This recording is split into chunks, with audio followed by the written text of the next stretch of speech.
and is able to see light in the valley.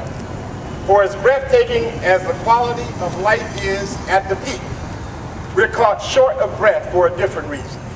Who can imagine that in a state with one of the highest incidents of wealth-creating home ownership for European Americans, 80%, blacks would lumber along at one of the lowest rates of home ownership for any ethnic group, 24.2%. While only 5% of whites struggle with poverty, 35% of Native Americans and blacks and 20% of the Latino population are classified as living in poverty. Who can imagine that the state that boasts of the wonder of the Mayo Clinic, such that foreign royalty disembarked from their private 737s to get health care, Native Americans and African Americans would suffer infant mortality at a rate that should embarrass us all?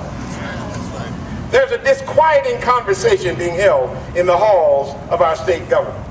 Strident voices are heard demanding that the primary consideration in solving the state's budget crisis is to protect the wealthiest among us from a 2% increase in their tax obligation.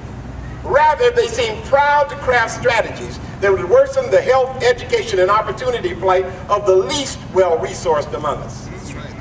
I believe that the insightful Itasca report published in 2005 called Minding the Gap correctly points out that the future opportunity for Minnesota to continue to be a land of milk and honey will be directly determined by the innovative strategies that we take to close the disparities between the best positions and the most at risk.